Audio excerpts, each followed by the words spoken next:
మన రక్షకుడైన యేసుక్రీస్తు నామములో అందరికీ వందనాలండి.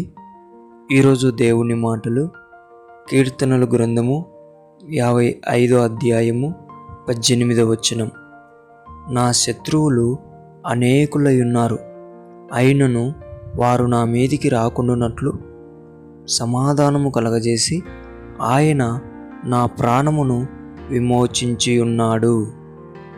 ప్రియమైన దేవుని బిడ్డలారా, దావీదు జీవితమును మనం చూసుకున్నట్లయితే ఆయనకు అనేక మంది శత్రువులు తయారైనారు. కానీ దేవుడు వారి పట్ల సమాధానము కలగజేసి దావీదు ప్రాణమునకు ఏ హాని కలుక్కోకుండా దేవుడు విమోచించి ఉన్నాడు దావీదును. అయితే ప్రియమైన దేవుని బిడ్డ, నీకు కూడా శత్రువులు అనేకులు తయారయ్యారేమో. అయితే దేవుని మీద విశ్వాసం పెట్టు.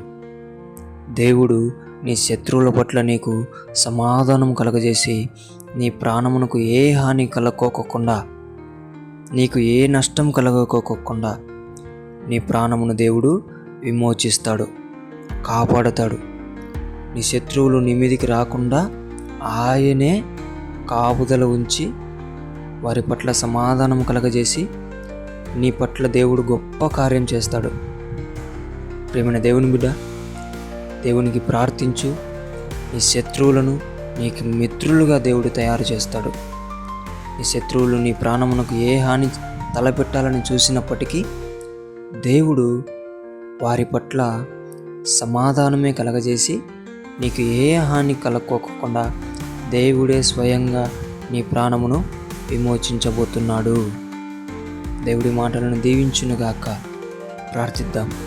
యేసయ్యా, మీకు వందనాలు ప్రభువా. ఎవరైతే నీ బిడ్డలు శత్రువుల చేత బాధపడుతున్నారో వారి పట్ల నువ్వు గొప్ప కార్యం, దావీదు జీవితంలో ఎలాంటి విషయమైతే నీవు శత్రువులను సమాధానపరిచి తన ప్రాణమునకు ఏ హాని కలగకుండా సహాయం చేసావో, నీ బిడ్డలకు కూడా యేసు నామములో వారి శత్రువుల పట్ల సమాధానం కలగజేసి నీ బిడ్డల ప్రాణములను విమోచించమని నీ దగ్గర ప్రార్థిస్తున్నాము తండ్రి. ఆమేన్.